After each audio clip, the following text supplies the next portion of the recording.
In this video, I'll show you how to assign nutrition targets to a client. For a brand new client, you'll find that option on their profile page.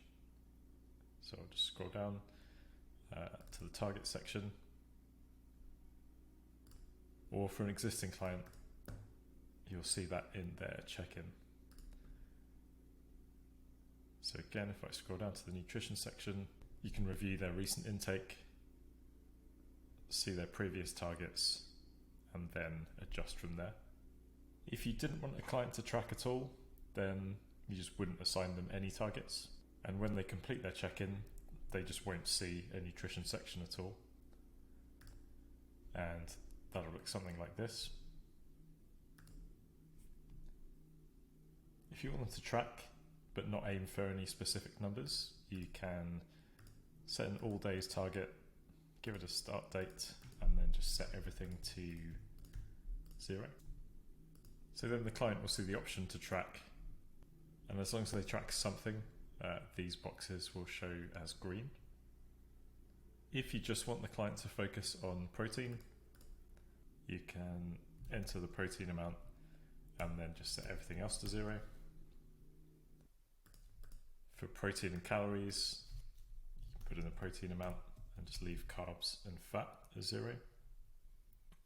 So for example, if you wanted to have maybe weekends, a protein and calorie goal, and then weekdays, full macro targets, you would set it up like that. And I'll get rid of this all days one. And then on the client's check-in, you'll see for the weekday target that was full macros, all of the boxes are colorized depending on how close they were to their target. And then for weekends, only the protein and calories. And you'll get an average for each of the targets, as well as a daily average in their check-in. When you're adjusting a client's targets, you need to assign them as a set.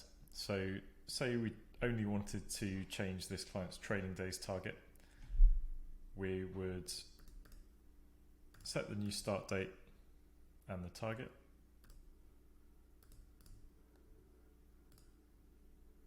And even if we weren't adjusting the other target, we would still set that again with the same start date as the new training days target.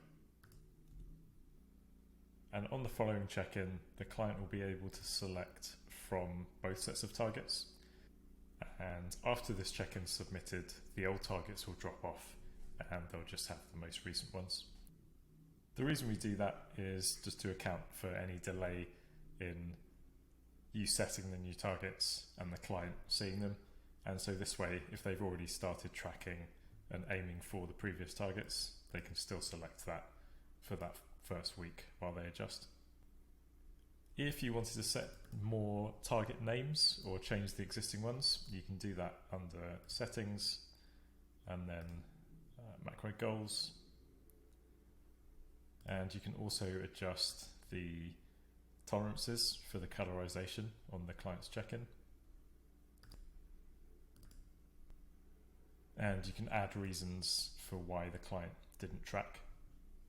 So those are what pops up if the client misses a day and they didn't track.